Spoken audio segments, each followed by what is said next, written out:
Sejam todos bem-vindos. Antes de me apresentar, queria dar algumas informações importantes, apesar que essas informações vão ser colocadas aqui também no chat para vocês. Essa palestra ela será gravada, tá? E depois será disponibilizada também no canal do YouTube da CCE PUC-Rio. Quem desejar a declaração de participação, será necessário preencher o seu nome num formulário que vai ser disponibilizado depois no chat, daqui a um tempinho. E aí a CCE vai poder encaminhar para os e-mails, para os respectivos e-mails. E lembrando que só receberão a declaração de participação aqueles que realizaram a inscrição previamente. E aí a CCE, com as informações de vocês, também por e-mail, vai poder enviar essa declaração. Reservaremos também para o final, mais para os 20, 15 minutos finais desse encontro de hoje, as perguntas, tá? Que vocês poderão realizar através do chat, e aí, à medida do possível, do nosso tempo, serão respondidas pela professora, pela palestrante. Bom, então, mais uma vez, boa noite, sejam todos bem-vindos. Eu sou Elber Paiva, sou responsável pelos cursos de extensão e atividades desenvolvidas pelo Instituto Interdisciplinar de Leitura, o ILER, e a Cátedra Unesco de Leitura, ambos da PUC-Rio. Gostaria também de agradecer à Coordenação Central de Extensão, a CCE PUC-Rio, em especial a Amanda, que é responsável aqui pelos eventos, ao Rodrigo, nosso amigo aí, suporte, que está aqui nos ajudando, a todo o pessoal do marketing. Para aqueles que desejarem conhecer um pouquinho do nosso trabalho, nós realizamos, em parceria com a CCE, diversos cursos de extensão.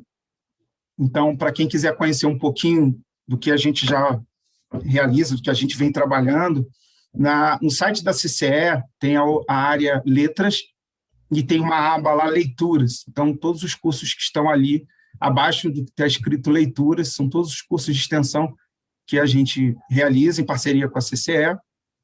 Alguns estão em andamento, outros cursos estão para acontecer, e a gente está sempre criando aí, possibilitando novos cursos de extensão. Queria dizer também que, inclusive, um dos cursos que a gente tem previsto aí para maio, eu vou depois, a professora palestrante de hoje, a Valéria Medeiros, vai poder falar com vocês melhor. Um curso que a gente preparou, já está lá no site, que é o caso da literatura policial, gênero literário ou romance. Esse é o título de um curso de extensão que está previsto para maio, que a gente vai realizar em parceria com a CCE. Antes de darmos início à palestra, com o tema de hoje, né, o que Agatha Christie e Albert Einstein têm em comum, eu quero passar a palavra agora para a diretora do Instituto Interdisciplinar de Leitura e da Cátedra Unesco de Leitura da PUC-Rio, Gilda Carvalho. Boa noite.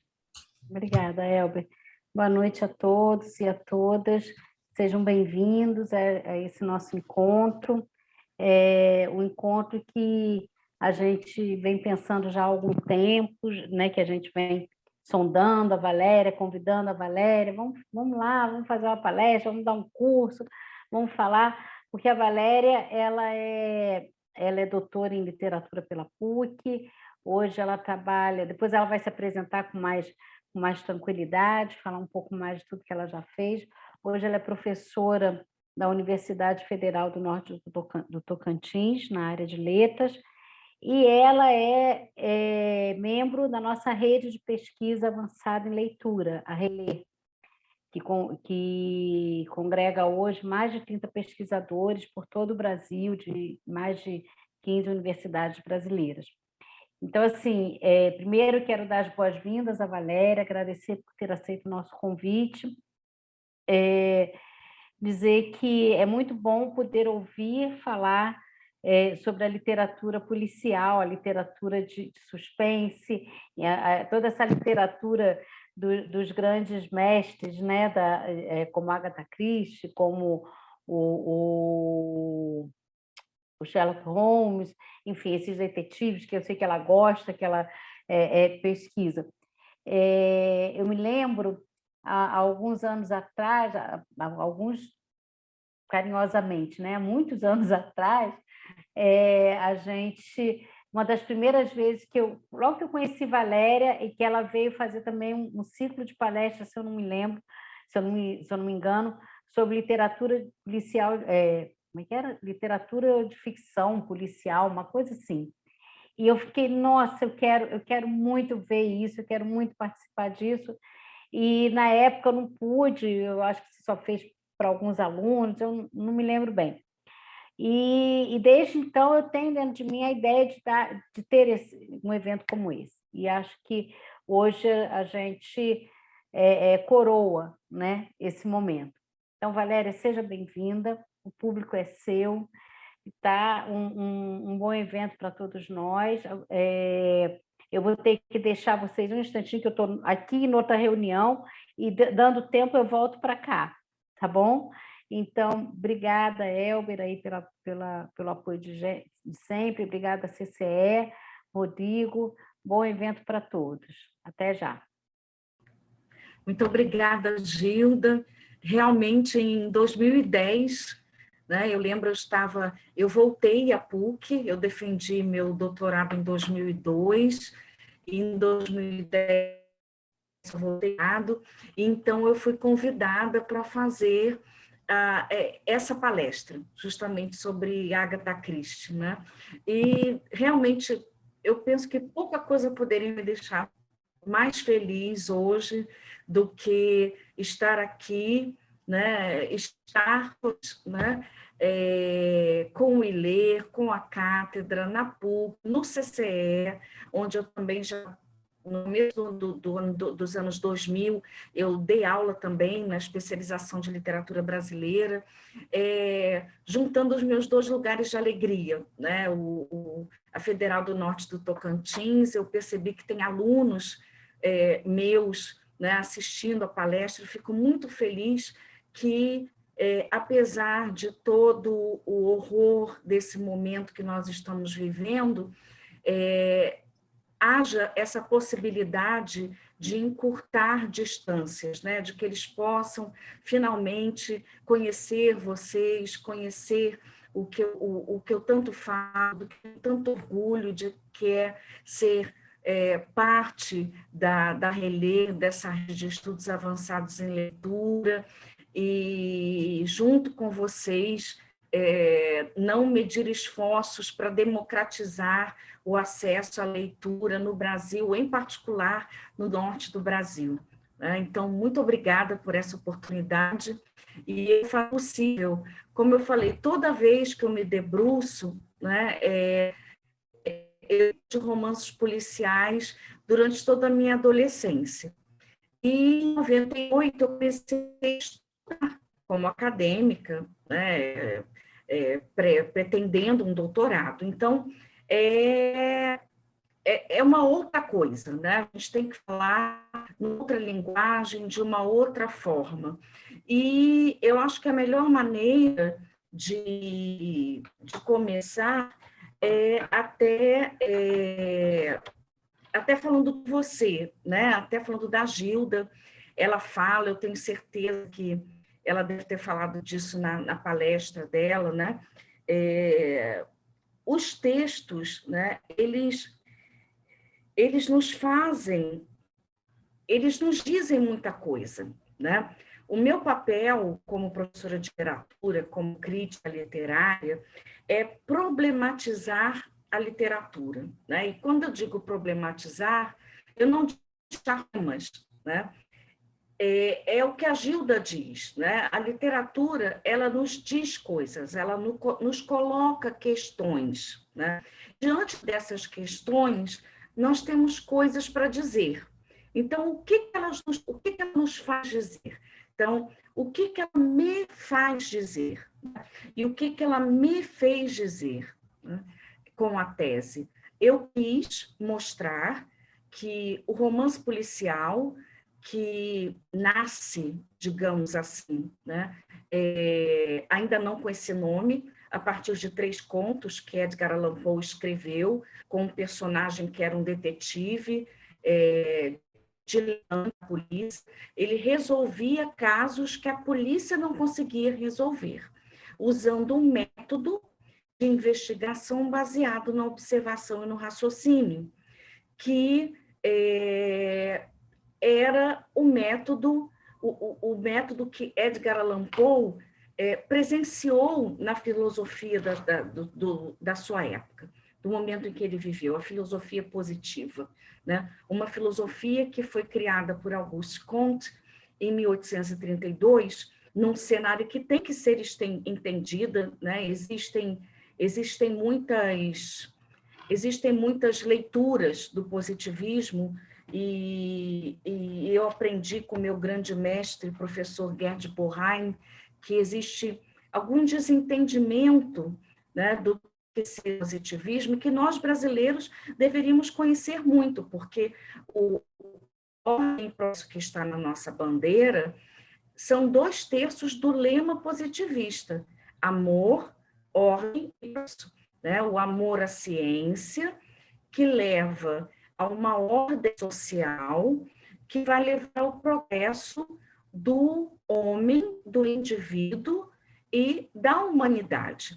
Então, era esse método filosófico que, na verdade, foi Auguste Comte, ele reuniu pensamentos e ideias que vinham já desde o Renascimento, de filósofos como John Stuart Mill, né, para criar esse sistema filosófico que pretendia desvendar os mistérios da natureza e os mistérios do homem também, para que a humanidade pudesse viver melhor, para que ela alcançasse os ideais iluministas, revolucionários franceses. Ela tem que ser entendida como uma filosofia que foi construída para restaurar a ordem social, que, obviamente, quando um sistema de governo, um sistema de organização social, econômica e política, ela vai abaixo, tem que se buscar uma reestruturação. E essa reestruturação foi pensada através da ciência, né? Então, foi nesse sentido que eu quis mostrar com a minha tese, eu faço até hoje isso, inclusive eu tenho que ver com a biblioteca, eu entreguei no começo de uma reestruturação da biblioteca, e que nós estávamos em CD-ROM, na época que o CD-ROM ainda era um mistério, né? Hoje, só em 20 anos, isso foi em 2002. Então, ela não está disponibilizada para consulta, eu preciso rever isso, e, inclusive, esse ano eu pretendo publicar em e-book a tese, porque hoje, né, se vocês me convidam, eu entendo que tem alguma relevância, algum interesse para as pessoas, né? A minha conexão não está estável, nós estamos com um tempo chuvoso aqui no Tocantins, e isso influencia na nossa conexão, né? Então, o primeiro convite que eu faço para vocês, né, é esse, de entender o romance como uma literatura, né, que começa como contos, né, com Edgar Allan Poe, em 1841, vai passar para o romance com Conan Doyle, que vai escrever o seu romance Um Estudo em Vermelho, né, digamos assim, elaborando melhor, né, em cima da figura do detetive, da figura do narrador, diante de um enigma que tem que ser solucionado, e mais tarde, Agatha Christie, no começo do século XX. Todo o meu objetivo sempre foi mostrar que o romance policial, ou a literatura policial, eu não sei bem onde é que ficaria esse limite, ao contrário do que muitos críticos dizem, né, ele não é uma literatura menor, não é uma literatura menor, é uma literatura descartável, como se fala muito, né? Geralmente o romance policial é cara de massa. Aquilo que você lê, existe um enigma, algo para ser desvendado. Uma vez que é desvendado, você bota o livro de lado e não vai voltar a ler. Ao contrário, que vão inspirar sempre muitas releituras e experiências superiores, né, como alguns dizem. Então, o que eu procurei mostrar, e mostro sempre, é que o romance policial, ele acompanha, justamente por ter um berço filosófico, científico ainda, né? Ele nasce com a modernidade, com o século XIX, com a Revolução Industrial. Né? Hoje eu vou falar menos disso e mais de Agatha Christie. E o romance policial vai acompanhar as mudanças, né? As revoluções científicas, e ele vai acompanhar esses modos diferentes de ler o mundo, o que, né, nós conhecemos como uma cosmovisão. Então, longe de ser algo barato, até porque, né, nem é tão barato, eu me lembro sempre com muita saudade do Rio de Janeiro, que é a minha terra natal, né? A gente entra nos sebos, compra, pelo menos comprava, eu não sei como está hoje, né? Tinha aquela banquinha da Agatha Christie, 3 romances por R$10. Eu não sei se ainda é assim, né? As pessoas vendendo livros na rua, comprei muitos, várias edições do mesmo romance. Ele tem esse apelo muito popular e esse apelo, né, pelo não apenas o romance policial, mas no cinema também, né, os thrillers. Inegavelmente é um gênero que atrai, né? Ele atrai. E né? Eu costumo dizer sempre que hoje nós vivemos num momento em que aquela filosofia positiva, e eu vou mostrar isso, ela não explica mais o mundo, muito pelo contrário, ela faliu no final, quando Einstein, né, surge com a sua teoria da relatividade, né, acabou, não tem mais espaço para o positivismo. Mas o romance policial, para mim, ele continua a me cativar e a cativar tanto os leitores, tanto, né, dos romances quanto dos filmes, né, porque a nossa vontade de conhecer é ilimitada, né? As nossas perguntas são sempre muitas, então ele nos coloca diante de uma pergunta e a nossa de conhecer esse imperativo cognitivo, ele é mais forte do que, enfim, ele vence o tempo, né? Ele permanece porque na base está a filosofia, a ciência, que são movidas justamente por perguntas que exigem respostas. Então, hoje, eu não sei se eu já estou... eu acho que eu já estou compartilhando, estou familiarizada com eu estou menos familiarizada com o Zoom, com o Google. Agora sim. Estou compartilhando agora?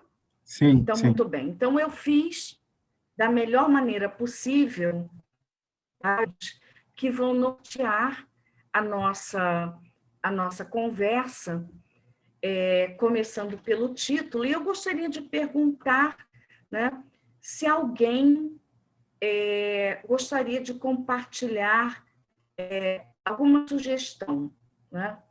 O que, então, haveria em comum entre essas duas figuras públicas apaixonantes, né, fantásticas? Alguém tem alguma ideia do que poderia haver em comum entre eles?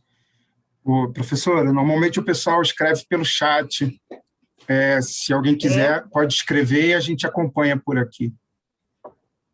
Se alguém quiser colocar, né, alguma... Não, nada até agora? estão colocando sobre gênios do seu tempo, eles foram inovadores, o pensamento lógico, método científico. Sim, inovadores sem dúvida, os dois. Os dois romperam, né, com cada um no seu campo, ele na física, na literatura policial, eles romperam paradigmas, né? Então, é por aí mesmo. Agora, como, né, os dois se encontram em um romance dela, porque hoje eu vou falar de um romance, né? Porque eu poderia falar de vários. O que acontece, o que ela faz, inclusive eu costumava usar, agora que nós estamos usando muito, né, o avatar. Meu avatar era uma foto dela. E eu lembro que uma vez perguntaram, nossa, eu pensei que fosse, né, você é tão jovem. Eu não sou tão jovem assim, né? Eu já passei do meu primeiro, já vivi mais de meio século, mas as pessoas não reconhecem de Agatha Christie. Eu achava que todos reconheceriam, porque o que eu já percebi, outras pessoas perceberam. No Rio, quando eu estava me locomovendo de um lugar para outro, né, as pessoas lendo no metrô, no ônibus, lendo Agatha Christie como se ela estivesse viva e publicando. Isso é uma coisa fantástica que existe sobre Agatha Christie, né? E as reedições assim, em capas bonitas, né, em caixas, é muito interessante. Eu prometi à minha banca, a uma professora, a professora Diana, que eu voltaria a ela, e eu considero esta palestra o começo, né, do cumprimento dessa promessa. Eu vou voltar para a Agatha Christie escrever e falar bem mais sobre ela, porque ela merece muito mais. Não pelos motivos que geralmente dizem, né, como eu vou mostrar para vocês aqui. Então, eu não sei se vocês estão lendo, mas eu coloquei justamente para que eu não me perca, né, dentro do tempo, né, e dentro de um viés. Então, o foi um livro publicado em 1926 por Agatha Christie. E ninguém sabe se foi uma jogada de marketing ou não. O fato é que ela desapareceu durante uma semana depois que ela lançou o livro, e ela foi encontrada num hotel à beira-mar, no litoral da Inglaterra, sem se lembrar de como ela havia chegado lá. E o fato é que o livro, né, estabeleceu a celebridade imediata dela, né? A obra de Agatha Christie é vasta, é muito vasta, né? O Caio Pano, que é o Curtains, que eu mesma tenho uma edição que foi traduzida por Clarice Lispector, foi publicada apenas depois da morte dela. Ela deixou trancada num cofre durante a Segunda Guerra Mundial e pediu que só fosse publicado depois que ela morresse. Mas isso eu não vou contar hoje, porque já é chato o suficiente ter que contar a história de um romance policial e contar o fim. Mas não há como. Eu digo para vocês que eu já tentei de todas as maneiras, eu não tenho como fazer isso. Tá? Então, eu vou ter que falar sobre o enredo e o desfecho do assassinato de Roger Ackroyd, mas existem muitos outros muito surpreendentes, tá? Que eu não vou... os textos, né, que me interessam mais são aqueles onde o belga, Hercule Poirot, é o protagonista, né? E ele segue a linha mais tradicional do romance de enigma, né? Que é esse romance cujo centro é o motor da narrativa, né? Existe um enigma e a narrativa toda vai se desenrolar no sentido de desvendar esse enigma. É isso que é importante, né? E como? Através desse método de observação lógico-dedutivo, né? De estabelecer uma sucessão de causa de causa e efeito, né? As pistas que são observadas vão todas fazer, né, constituir uma linha, uma cadeia de causa e efeito, e isso é John Stuart Mill, ele já havia feito isso, para explicar o que aconteceu. Tá? E essa explicação, ela é inquestionável, uma verdade, né, que elimina qualquer outra possibilidade. Durante a investigação, inclusive, tudo é investigado. Aquilo que se mostra impossível é deixado de mão. Então, o que nós temos no final é uma verdade inquestionável, inabalável. Tá? E é justamente isso que Agatha Christie vai romper, sem que os críticos, digamos, critiquem muito, criticar no sentido ruim mesmo. Né? Ela tem uma reputação e os leitores às vezes se queixam, puxa, eu não sei quantos de vocês, né, já leram a Agatha Christie, mas a questão mais comum puxa, mas eu li, prestei atenção e no final não era nada daquilo que eu estava pensando. A gente vai falar sobre isso. Então, o período decorrente entre as duas grandes guerras mundiais tem sido considerado como a era de ouro do romance policial.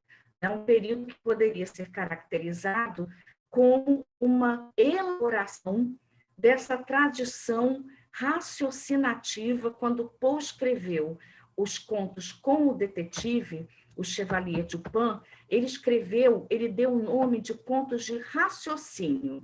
Ele não tinha, obviamente, a menor ideia que ele estava criando um gênero policial.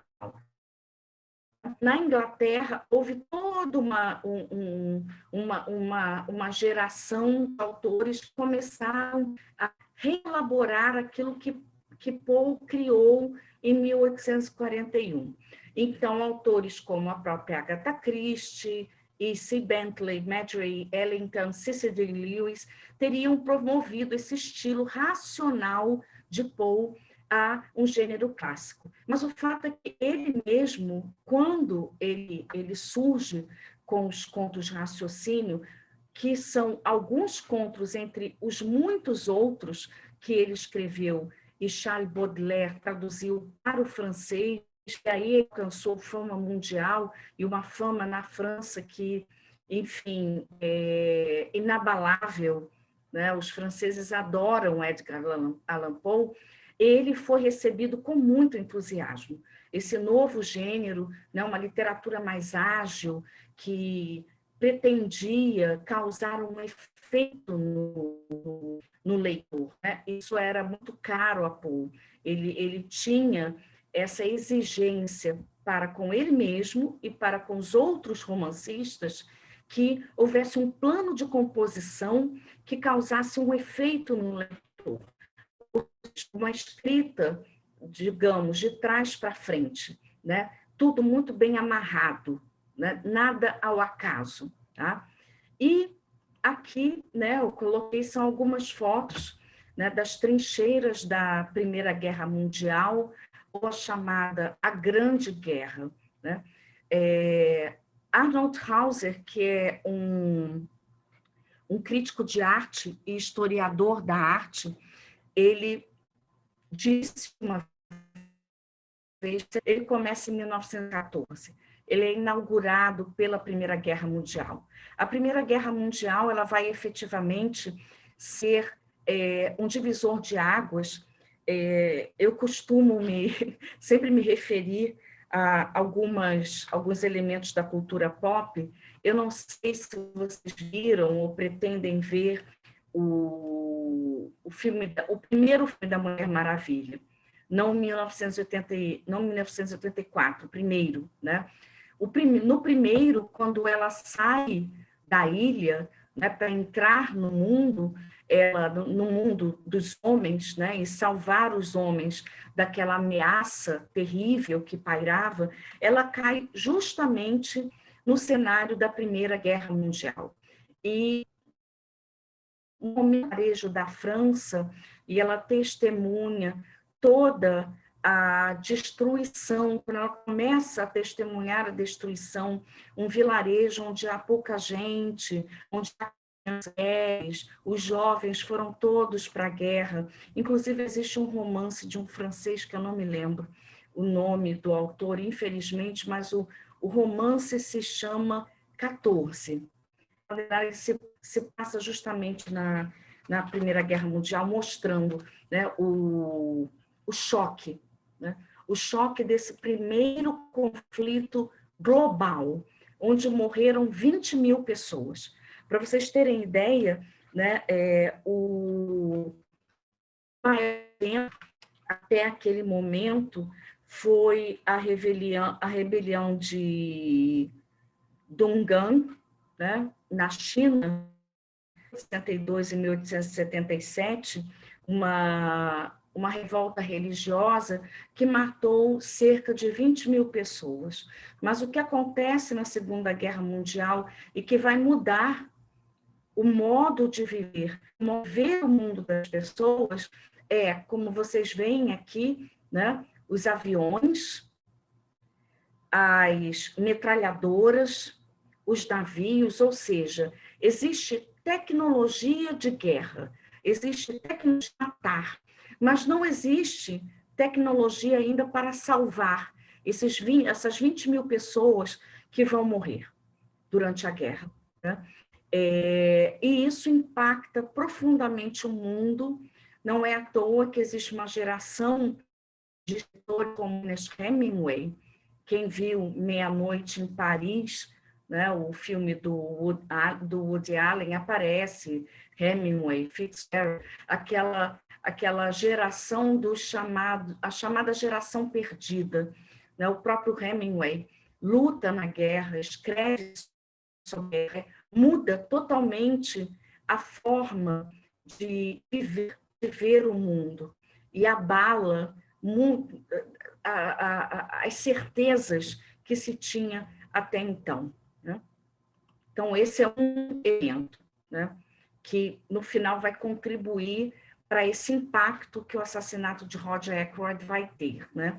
Então, ele é uma das obras da autora que, apesar de operarem dentro da estrutura do romance de enigma, ou seja, detetive, depois do Chevalier de Poe e o narrador, que era anônimo, virá Sherlock Holmes e o seu elementar, meu caro Watson, e Hercule Poirot e o seu Hastings, né? Há outros detetives na obra de Agatha Christie. Então, ela opera dentro da estrutura, mas ela começa a criar brechas nessa estrutura que, pelo menos, a crítica, se percebe, passa assim, não que passe batido, mas eles não se aprofundam muito nisso, né? Então, ela vai romper com regras que eram consenso como sendo elementares no gênero, né? Van Dyne, que é um pseudônimo de um estudioso e um escritor de romances policiais, ele, por volta de 1929, ele criou algumas regras para escrever um romance policial. E a regra de número 4 era aquela que dizia que o narrador das investigações, né, não poderia ser o criminoso. E isso é muito importante, porque no romance, de um modo geral, o que é o narrador? O narrador é aquela instância, é aquela figura que vai organizar o mundo narrado, aquilo que ele vê, né?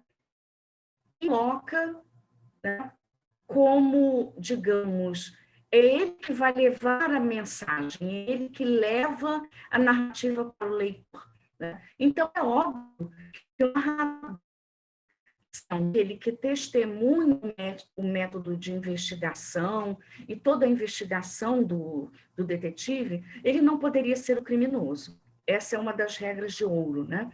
Então, essa é uma infração que não recebeu até o momento muita atenção por parte da crítica, não que eu tenha encontrado, apesar de, nesse romance, promover um deslocamento até então é fixo, é estável e, mais do que tudo, ele é confiável, né?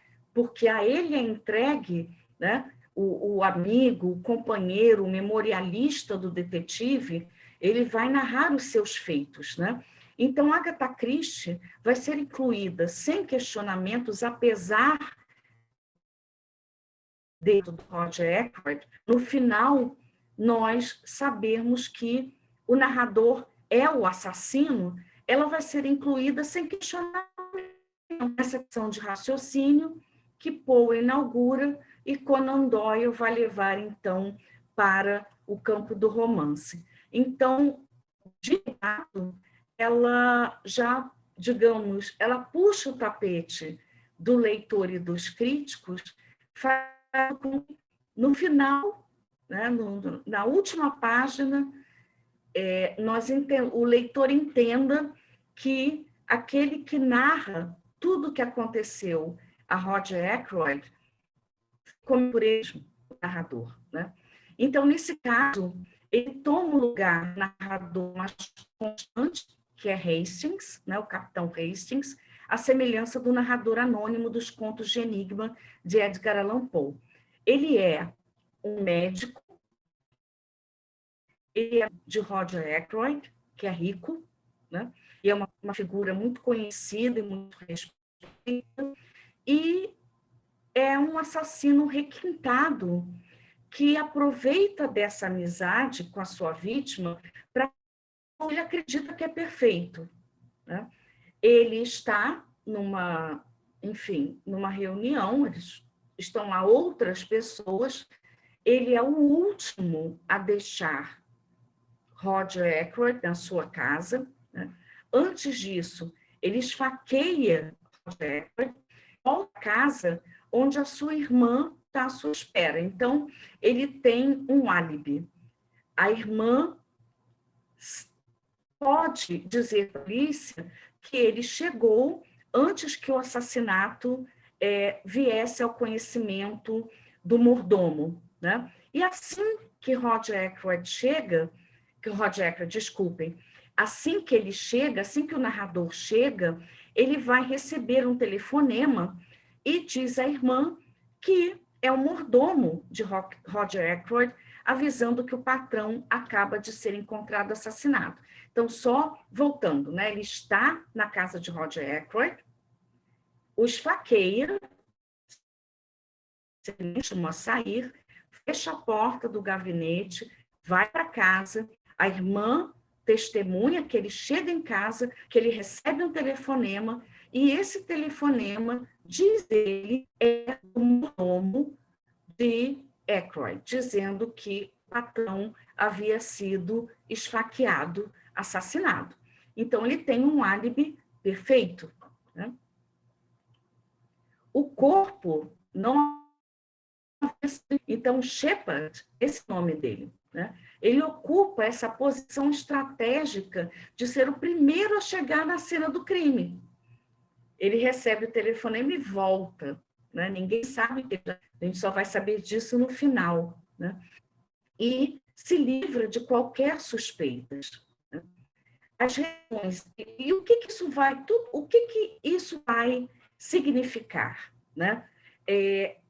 Algo bem maior do que simplesmente um ponto de virada no romance policial. O narrador agora, ele também é o assassino, ele não é mais confiável, né? O que acontece?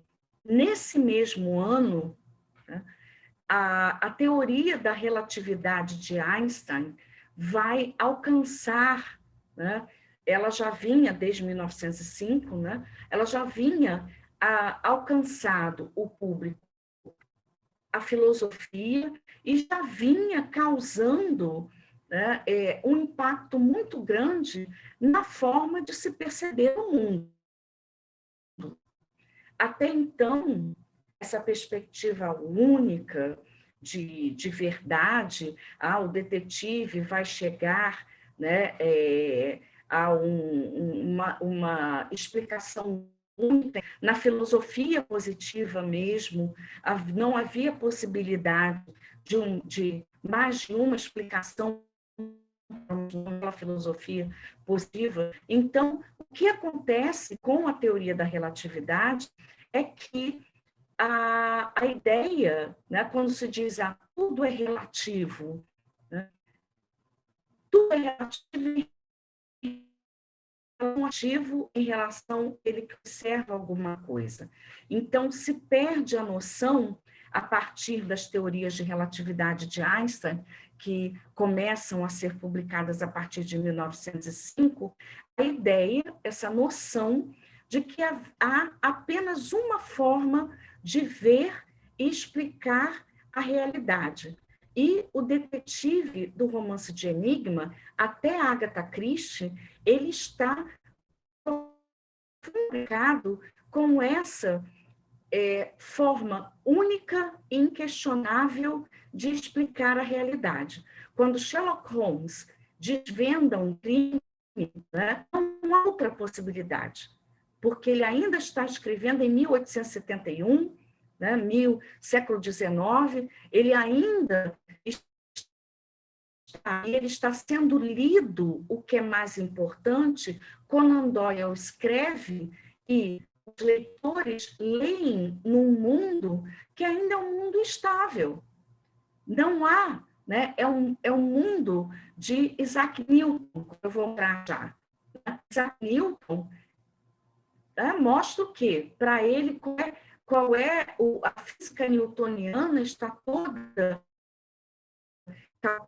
de que o universo ele não se expande, e vai continuar tal como ele é, até que Einstein vai chegar com uma nova, e Agatha Christie vai, né, muito como filha do seu tempo, ela vai absorver isso e vai mostrar isso na figura do narrador. Né? Então, esse narrador, esse ponto de vista, né, não é mais confiável. Nós não podemos mais, né, pensava Sherlock Holmes. Hercule Poirot, agora, ele tem um novo desafio, um narrador, né, que não é mais confiável, mas ainda assim, Hercule Poirot consegue desmontar o álibi de Shepard. Né? Ele é muito atento, ele é um homem, né, que lê tudo que há para ler, ele é um leitor, né, voraz do mundo. Então, a sensação que essas estruturas narrativas, antes dos romances como o Assassinato de Roger Ackroyd, era de que não havia efetivamente a possibilidade de se observar, que se colocava, não, de observar o mundo, né, e ter outra que fosse aquela positivista, newtoniana, uma única verdade, que é o meu caro Watson, lá de Conan Doyle. E isso fica claro por quê? Né? Como eu peguei aqui tem muitas na internet. Né? Então, qual é a ideia? Né? E aqui é que está, né, a metáfora do trem de Einstein. Quando Agatha Christie escreve, o mundo está em profunda transformação. Quando Poe escreveu, em 1941, o mundo já estava mudando. Os bondes, as ruas estavam ficando mais estreitas, a eletricidade. Quando Agatha Christie escreve, ela escreve num mundo do telégrafo, no mundo do telefone, no mundo dos transatlânticos. E qual foi uma das metáforas com as quais, né, nós nos acostumamos a entender conceitualmente o que é arte, né? Então, nós temos aqui uma moça com uma lanterna, ela está projetando a luz, e o que ela vê? Né? Aqui, para a mulher dentro do trem em movimento, e essa é, né? O trem está em movimento. Então, dentro do trem, ela vê uma trajetória da luz para cima, reta, né? Para essa pessoa que está na plataforma da estação trem e que vê esse trem passando, quando ele vê esta mesma mulher projetando a luz, a trajetória é a de um ângulo, né? Então, isso significa que para diferentes observadores, o próprio viajante parado e o outro parado, o tempo entre a emissão, a reflexão no espelho e o retorno da luz ao viajante é prova de que o tempo varia conforme a velocidade em que nos encontramos.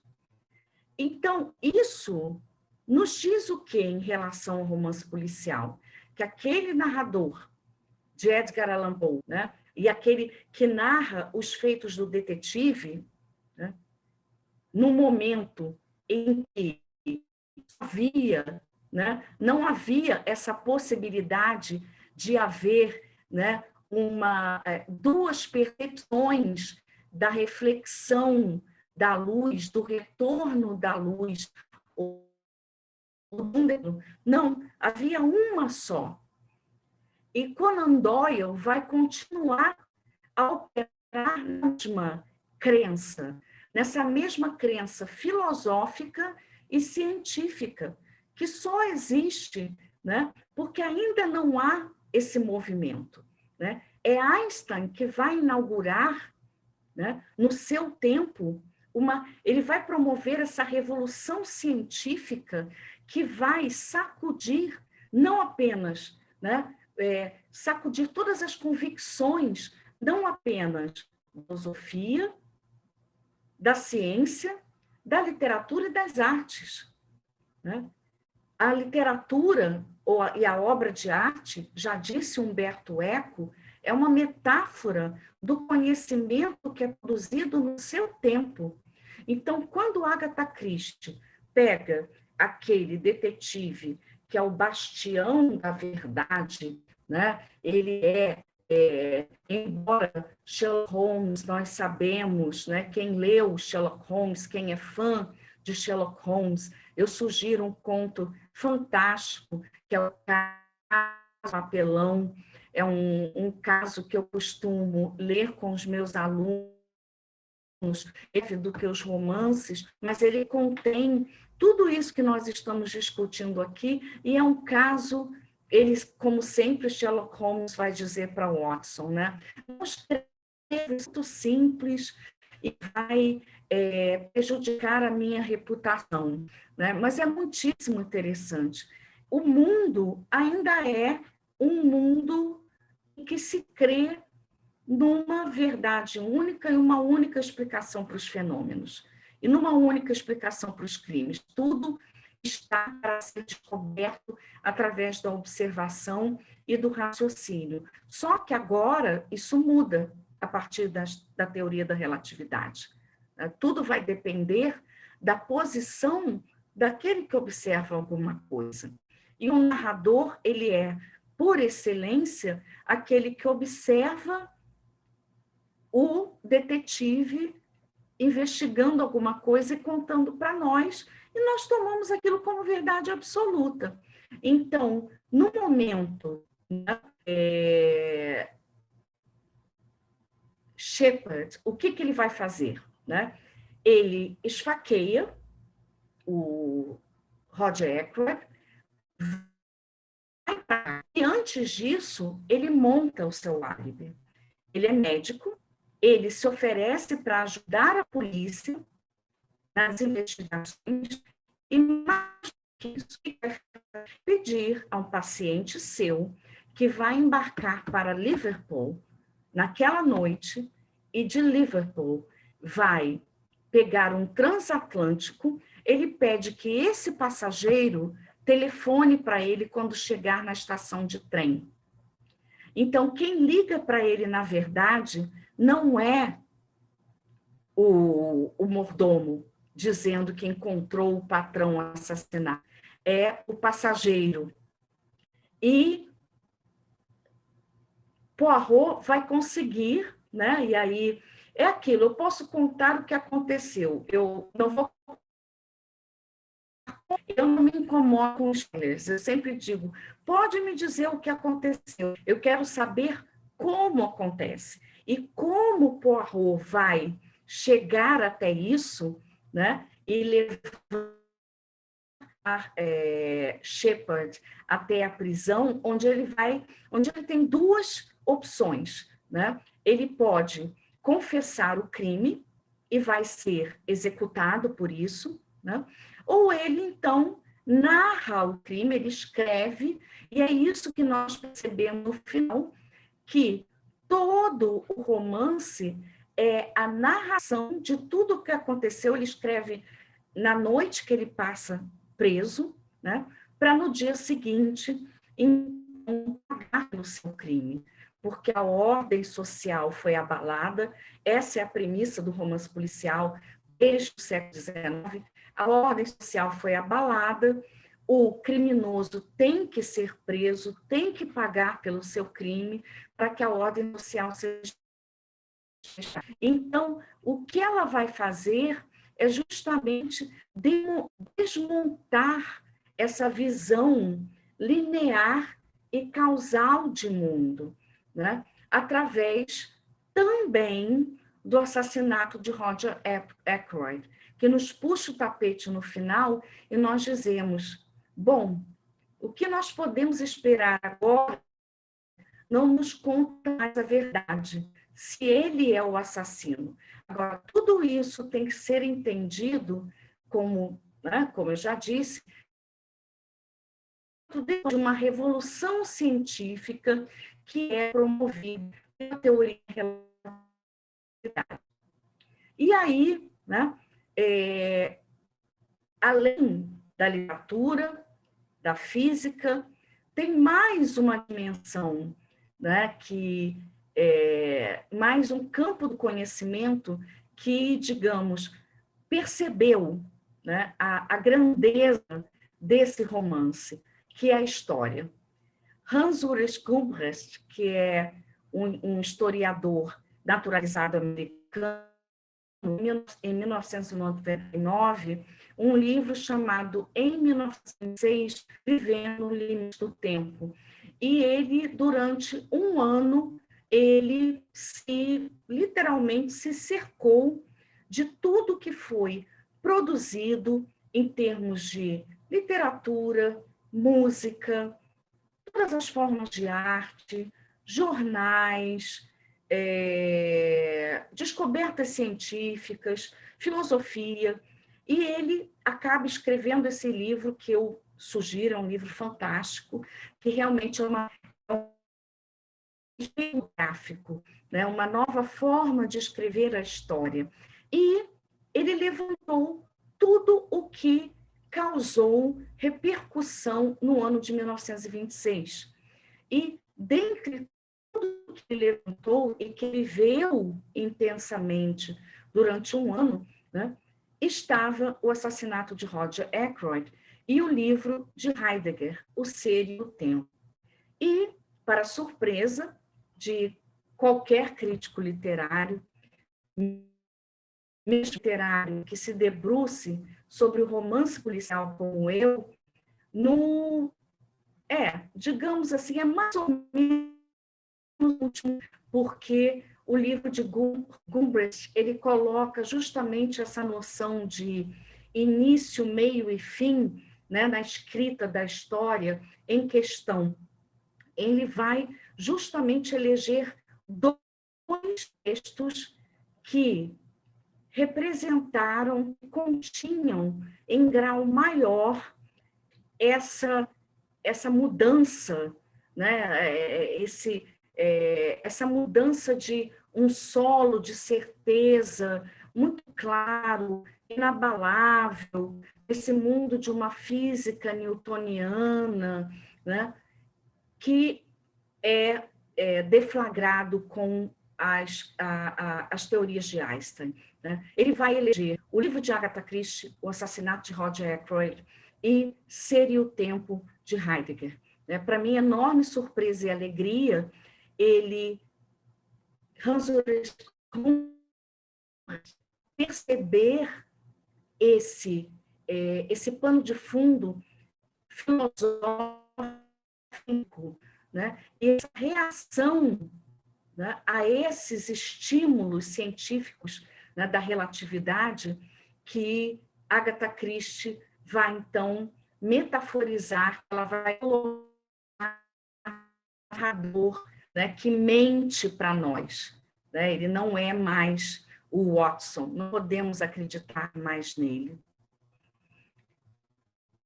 E esse trem, né, por que o trem? Né? Não apenas o trem, como eu falei, o álibi de Shepard envolve o trem, a estação de trem, o movimento, né? O telefone, o telegrama, e esse passageiro dele, ele acreditava realmente que tinha um álibi perfeito. Por quê?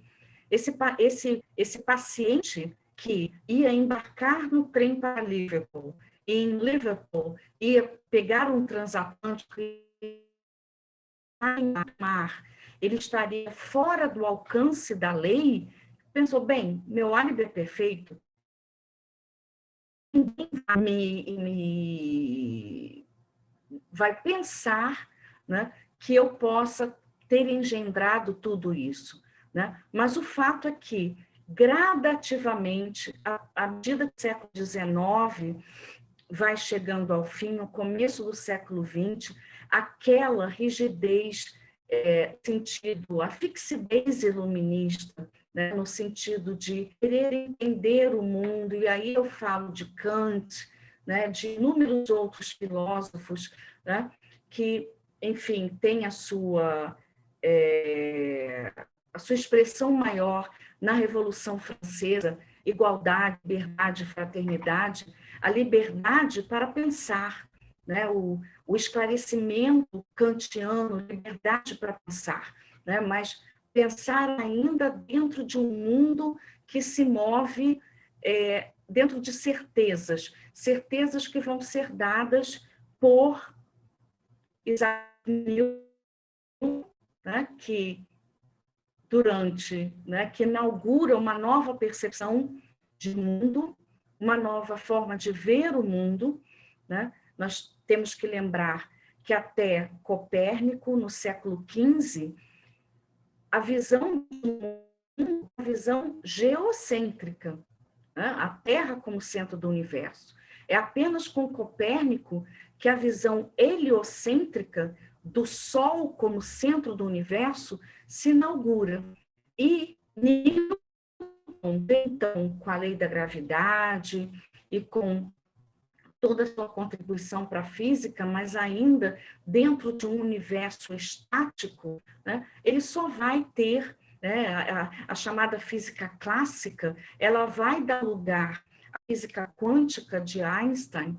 A minha filiação teórica, o meu modo, né, de problematizar a literatura é através do contexto, esse contexto em que ela é escrita, em que ela é lida, né? De que maneira, no caso, Edgar Allan Poe, no século XIX, escreveu seus primeiros contos que viriam a ser chamados policiais, ele metaforizou uma forma de ver o mundo filosófica, científica, que era exposições, de acordo com a sua posição no mundo, você pode observar, né, os fenômenos de forma diferente. E isso vai se refletir na figura mais cara, talvez, do que o próprio detetive, que é o narrador, porque nós nos identificamos, nós que não somos dotados daquele intelecto fantástico,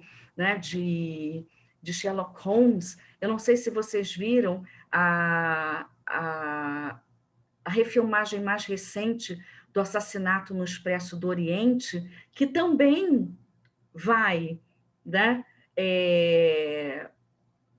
desestruturar desconfigurar aquela estrutura fixa, né, de Poe, né, de Sherlock Holmes.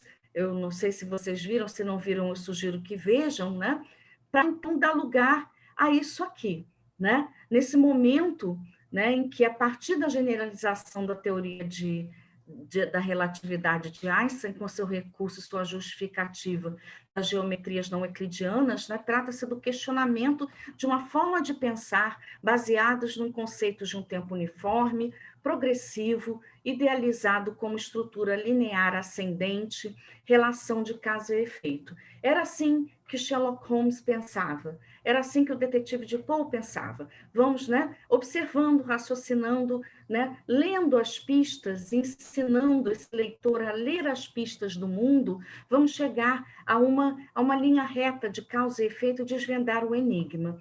Mas isso não vai ser mais possível a partir, né, desse mundo onde outras possibilidades, outras perspectivas se abrem. E eu tenho certeza que em algum momento vocês já viram esse quadro de Salvador Dalí, A Persistência da Memória, que é de 1931, né, e que metaforiza nas artes plásticas, né, todos aqueles movimentos que nós estudamos, como modernismo, futurismo, dadaísmo, né? Eu costumo perguntar aos meus alunos, né, o que isso significa, né, o que esse relógio significa, né, esse deserto, os relógios, na verdade, né?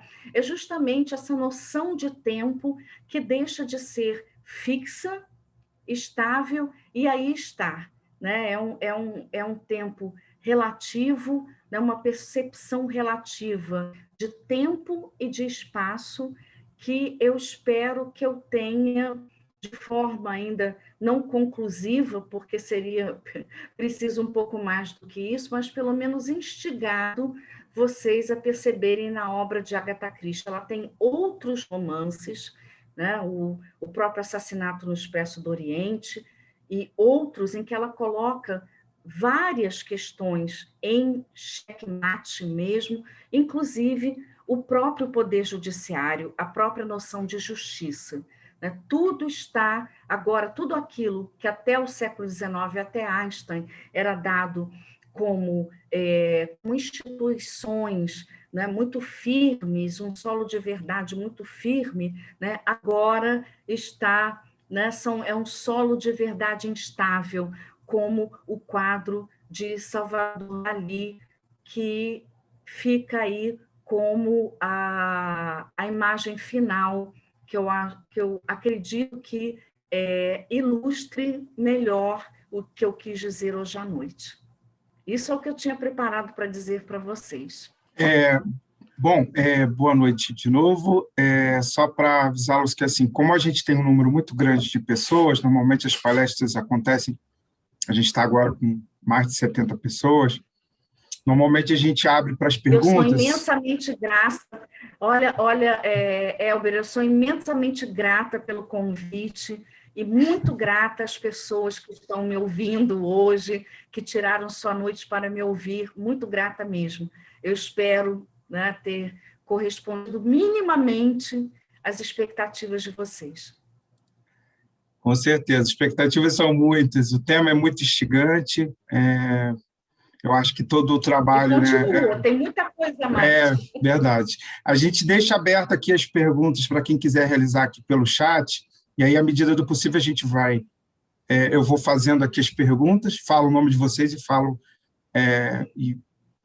aqui para a professora e ela vai respondendo. Acredito que devem se surgirem, a gente vai colocando e vai respondendo. A gente ainda tem um tempinho, aí até às 9h, que é o nosso horário. A Daniele Veiga, aqui, ela coloca aqui que acho que ela é da UFRJ, ela perguntou, ela está te perguntando, Valéria, se você já publicou algum artigo sobre o tema de hoje, e se você pode indicar materiais de apoio sobre o tema. Bom, eu publiquei sobre este livro exatamente, né?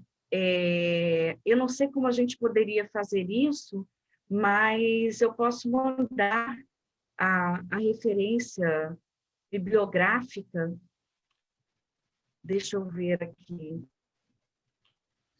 A minha tese, né, ela ainda vai ser publicada, mas sobre a fala de hoje, eu publiquei em uma revista da história, justamente por conta, né, de eu ter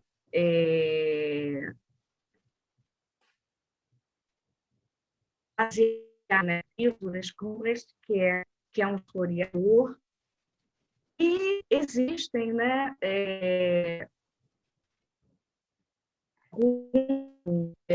fundamentais.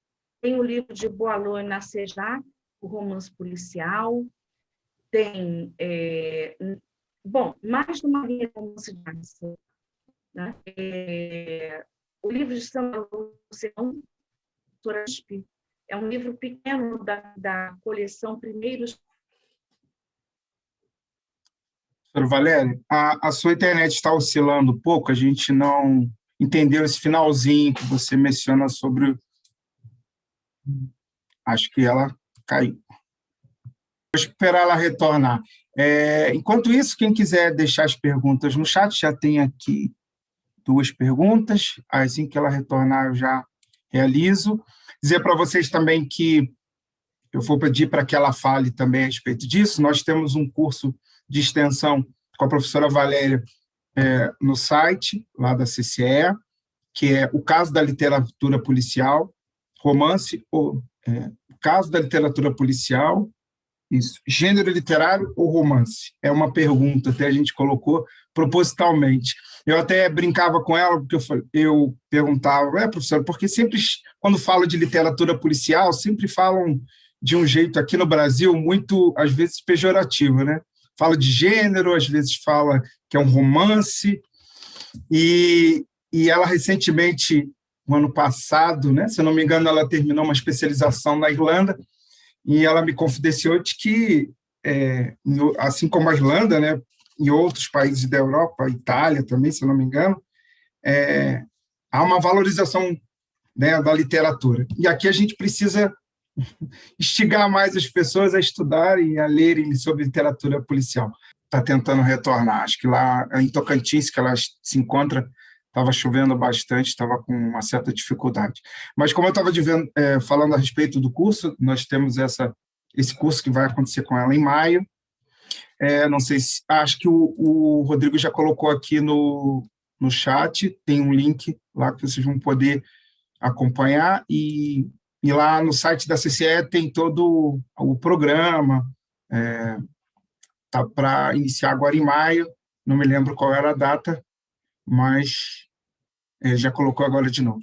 Tem um link aí que ele colocou, que lá vocês vão poder encontrar todas as informações sobre esse curso, que aí a gente vai poder trabalhar melhor, porque a palestra é só apenas um aperitivo para que a gente quer trabalhar no curso. Vamos ver se ela consegue retornar. Peço desculpas aí a todos pelos problemas técnicos.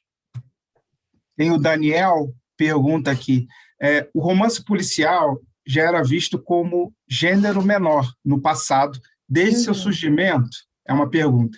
Ele pergunta se o gênero foi visto como gênero menor no passado, desde seu surgimento. Ou passou a ser considerado menor a partir de sua produção em massa e popularização ao longo do século XX. Exatamente. Quando ele surge é muito bem recebido, né? Pela racionalidade, pela objetividade. Ele nasce de um berço filosófico, científico. Então, ele só cai, como eu digo, na vala, né, que jogam na vala do subliterário, do paraliterário, mais tarde, a partir do século XX. Mas no começo, ele não era visto como gênero menor. Da mesma maneira que Poe escreveu contos de antecipação científica, Júlio Verne levou para o campo do romance e criou a ficção científica, que seria a prima rica, né, dos gêneros mais populares, né? Mas não, ele teve uma recepção bem diferente, muito pelo contrário. Inclusive, há críticos. Anthony Burgess diz que o policial não merece o epíteto de literatura. Nossa. E o que eu tentei mostrar é que outro crítico também já disse que o romance policial ele não promove aquele encontro, né, digamos, aqueles encontros superiores, né, como a alta literatura, os clássicos, né, como eu falei, você vai ler mais de uma vez. Né? O policial não promoveria isso, ele promove sim. Né? Ele é lido até hoje. Agora, se ele é lido, ele pode ser lido como cultura de massa, isso é uma escolha do leitor. Né? Se o leitor quer ler, tem prazer com isso, em ler e pronto, ótimo, né? Mas essa não é a única forma, né? E de forma alguma, ele não surgiu assim. Né? Tem muita filosofia e tem muita, como é que eu vou dizer?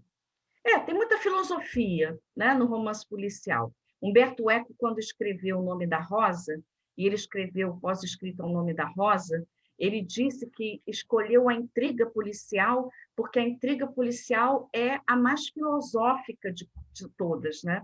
Ela faz a pergunta, né? Quem fez isso, né? Quem sou eu?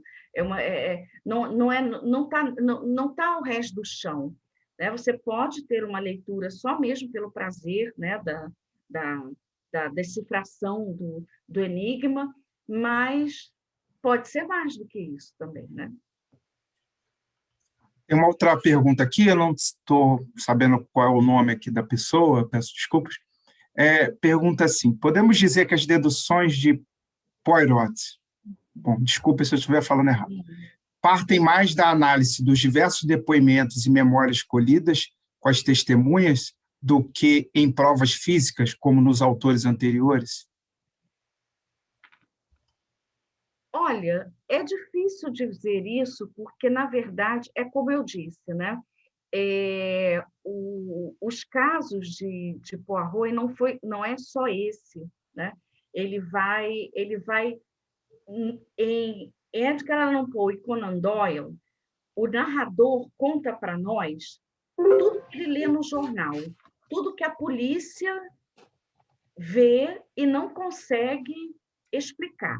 A polícia vê aquele monte de pistas esparsas e não consegue juntar, fazer com que aquelas pistas formem uma linha coerente de causa e efeito.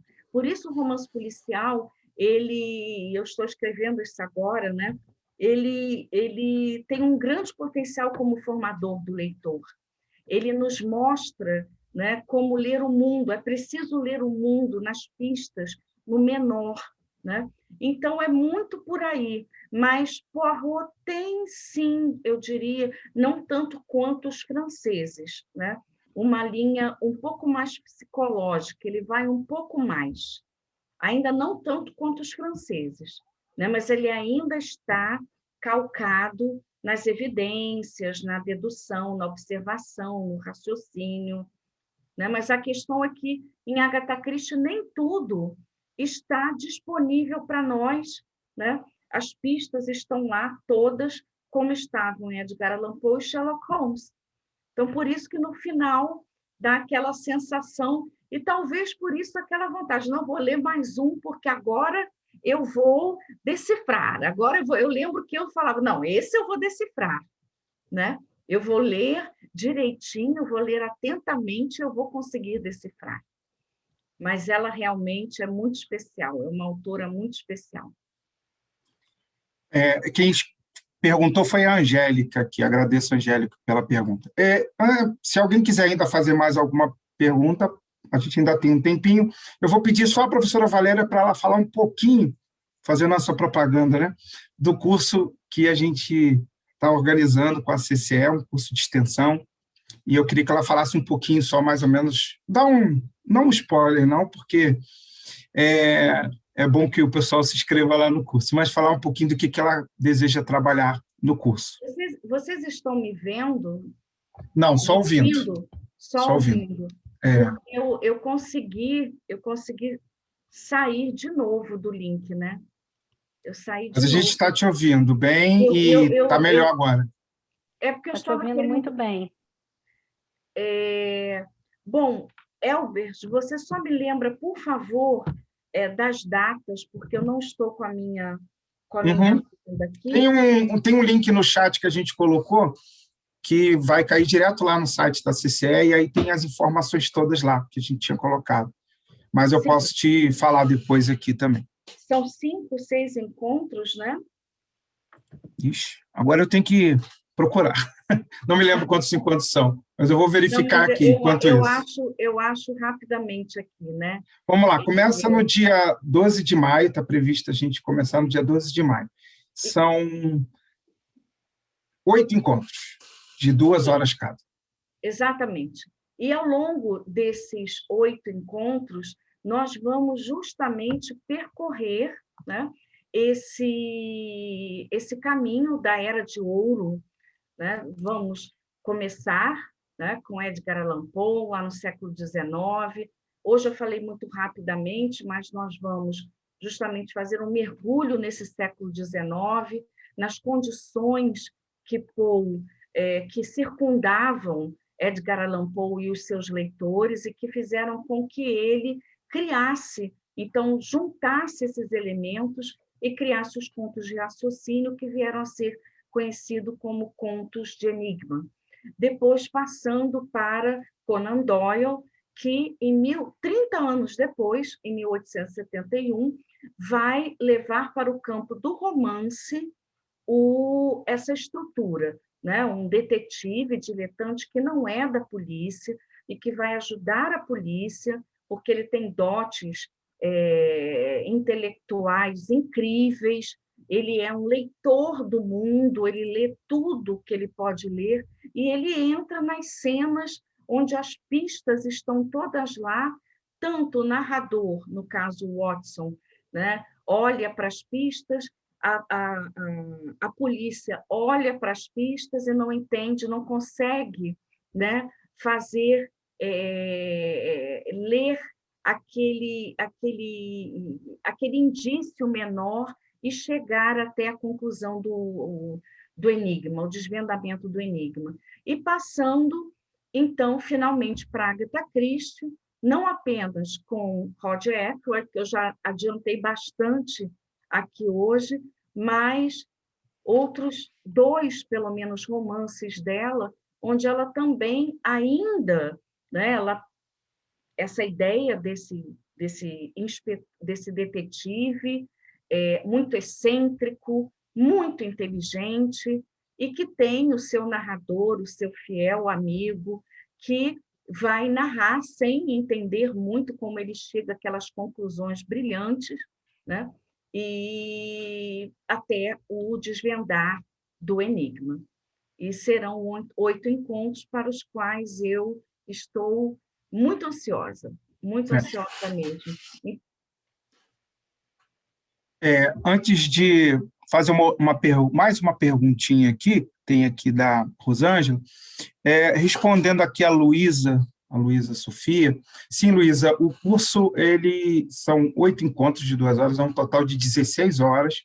E, sim, ao participar do curso, você recebe, ao final, um certificado de participação, certificado de curso, né, de extensão, que a CCE emite mediante a participação nas aulas, que serão assim pelo Zoom e diretamente são quartas-feiras, né? São 8 quartas, deixa eu ver aqui, sim, quartas-feiras, das 19 às 21 horas. Mais uma última pergunta aqui, deixa eu ver se tem mais alguma. Muitos elogios. Valéria, você nos escuta? Escuto. Inclusive, eu coloquei aqui o link para o texto que eu publiquei em 2015 sobre Albert legal. Einstein e Agatha Christie. Legal, É um texto bastante acadêmico. No nosso curso, né, nós vamos explorar muito mais as possibilidades, né, de leitura, de mostrar, né, ver como, na verdade, no final, né, a gente fala assim, poxa, mas estava tudo ali, né? O romance policial, ele enriquece muito, né, o olhar do leitor, ele nos forma efetivamente. Não à toa, Graciliano Ramos escreveu um romance policial e foi premiado por isso, e eu descobri mais recentemente que Fernando Pessoa também. Então, não é apenas a formação do leitor, mas uma formação do escritor. Então, realmente é uma coisa que eu vou levar para a vida, eu não me vejo. Agradeço muito pelo convite de poder revisitar esse gênero que, para mim, né, no primeiro conto, né, o narrador diz que para o Chevalier Dupin, o investigar é uma necessidade como respirar. Para mim também. Eu respiro, eu respiro. Costumam dizer que tudo eu transformo num romance policial, porque né? O Gilda está aí, você, pessoas. Essa é a nossa compreensão da leitura, né? O mundo é um grande livro, né? E nós somos leitores desse livro, né? E cada vez, quanto mais lemos, mais proficientes nós podemos ser para viver melhor, né, interagir melhor. E o romance policial faz isso belamente. Né? Não sou apenas eu que digo. Mais umas perguntinhas aqui. A Rosângela Aparecida pergunta para você, Valéria, se é possível dizer que todo livro que tenha um enredo de descobrir um assassino seja policial. Essa é uma questão que é colocada muito pelo romance, o chamado pós-moderno, né? Eu percebo na literatura pós-moderna o uso muito constante, muito mesmo, tanto na literatura brasileira, americana, irlandesa, um enredo detetivesco. Você tem um narrador, o próprio Milton Ratum faz isso em Dois Irmãos.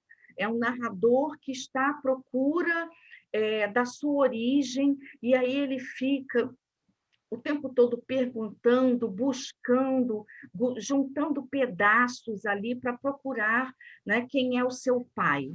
Essa é uma estratégia que eu percebo como muito contemporânea, vem acontecendo muito dos anos 80 para cá.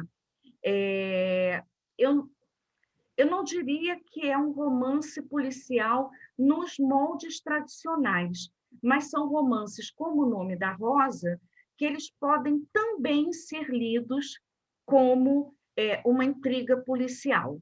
Né? Ele não é aquele romance tradicional clássico, mas ele usa aquela intriga policial para montar a sua narrativa. E aí realmente é impossível, né, dissociar uma coisa da outra. O romance pós-moderno ele faz muito isso, né? Ele sobrepõe gêneros. Milton Ratum faz muito isso, né? Na literatura brasileira, pelo menos. Me perguntaram ali qual é o romance de Graciliano Ramos. Este é um enigma que me persegue, ainda não consegui saber qual é, mas assim que eu souber, eu vou compartilhar. Até o curso eu quero ter essa resposta. E também não sei ainda qual é o de Fernando Pessoa, mas vou saber. Tem uma pergunta aqui do nosso amigo Wilker Martins, que está aqui com a gente acompanhando. Como Dom Casmurro também é para tentar ser desvendado? Pode-se dizer que tem raiz ou alma policial também? Olha, eu tenho uma leitura de Dom Casmurro que bate muito com a leitura da crítica americana Ellen Caldwell em 1966, né? Que só jogou luz sobre o que já está lá. Ele dá pistas, né? Ele tem um capítulo que é uma ponta de Iago, que é quando o Zé Dias quer convencer o Bentinho que a Capitu é serelepe. Depois, mais tarde, quando ele já é o Bento Santiago Casmurro, tem um capítulo que é Otelo. Ele vai ao teatro, assiste a peça e diz: se fizeram isso com Desdémona, que era inocente, imagine com Capitu.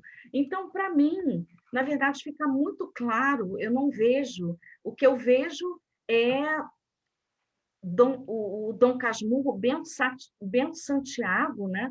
Ele é o grande Iago, né? Ele quer nos convencer de que Capitu é culpada. Mas nós não ouvimos a versão de ninguém. Na verdade, na segunda parte do romance, só o que se lê é a versão de Bento Santiago sobre tudo que aconteceu. Então, eu não vejo muito mistério, né? Porque, na verdade, nós só lemos uma parte da história, a parte de Bento Santiago. E as pistas que, principalmente quando ele assiste a peça Otelo, né, que irracionalmente movido pelo ciúme e tendo sido manipulado psicologicamente por Iago, assassina a Desdémona e depois se mata, então, para mim, fica muito claro, né, que é uma narrativa de ciúme e que ele está querendo nos convencer que a Capitu é culpada. Eu não sei se eu respondi a pergunta, se seria no sentido de Capitu ser culpada ou não. Né? Não é possível provar. O que é possível provar é que Dom Casmurro quer nos convencer disso. Agora, há pistas. O Vilgo está querendo é que você desvende esse enigma. Se nem Machado desvendou, imagine eu. Eu leio as pistas e chego a uma conclusão possível, né? Há outras. Isso. Gente, queria agradecer a todos. Professora Valéria, muito obrigado. Eu sei assim, o quanto esse assunto você gosta de falar, eu sei que te motiva, né? Não é à toa que recentemente você fez a sua especialização na Irlanda sobre a questão da literatura. Eu fui professora visitante na Universidade de Galway sobre o romance policial irlandês, que é muito prestigiado pelos leitores, pela universidade, né? Ao contrário do Brasil, na década de 90, houve ali um movimento, né, da crítica, valorizando muito Rubem Fonseca, etc., mas nós ainda não temos tanta produção assim, né? Enfim, gostaria que fosse mais, mas na Irlanda, e é muito mais, né? No caso da Irlanda, existe uma ligação muito, muito íntima entre a história da Irlanda e a economia da Irlanda. Né? O policial está ali, você não dissocia o romance policial da própria história, pelo menos a história econômica da Irlanda, mais recente. Eu quero... tá ali, a Angústia de Graciliano Ramos teria uma pegada policial. Vou pensar nisso. Olha, eu vou passar aqui depois para a Gilda, mas você pode falar, professora Valéria, por favor. Quero agradecer a todo mundo, quero agradecer muito, fiz com muito carinho, como tudo que eu faço, né? E a PUC, a Cátedra, o ILE não merecem menos. Tá? Então, muito obrigada pelo carinho de vocês, foi muito, muito bom estar aqui mesmo. Antes de passar a palavra para a Gilda, eu coloquei no chat aí para vocês o nosso canal do YouTube, TV Cátedra Unesco de Leitura, lá no YouTube. Peço a vocês para se inscreverem lá no canal e conhecerem um pouco mais dos trabalhos que a gente está fazendo. A gente tem a página também, que é esse nome que está aqui, iiler.puc-rio.br. E a gente está com um projeto de poder também movimentar mais o nosso canal lá do YouTube. Inclusive, a professora Valéria, depois, com certeza, a gente vai convidar ela para a gente fazer uma live lá também, também sobre esse assunto que eu sei que ela gosta bastante. Gilda. Eu botei aí no chat a minha tese, que está na biblioteca da PUC, tá? Estudos em Vermelho, foi uma homenagem que eu fiz ao Conan Doyle, ao Sherlock Holmes, Caminhos do Enigma, orientada pela professora Heidrun Krieger Olinto. Eu preciso disponibilizar para consulta digital, mas ela está lá, com certeza. Ótimo. Obrigado, Gilda. Obrigada, Valéria. Agradecer, pedir mais uma vez desculpas porque eu não tive aqui o tempo todo, mas que bom que deu para voltar para esse finalzinho, né? E aproveitei ainda, absorvi um pouquinho. Agradecer a tua disponibilidade, agradecer a tua partilha de conhecimentos, para a gente é sempre muito rico também. Você falava sobre o reconhecimento do romance, do romance policial, apesar dele ser uma literatura bastante difundida, bastante lida, né? Eu acho que a gente, há algum tempo eu venho pensando nisso, né? Como que a gente tem que repensar aquilo que é uma literatura para ser lida, né?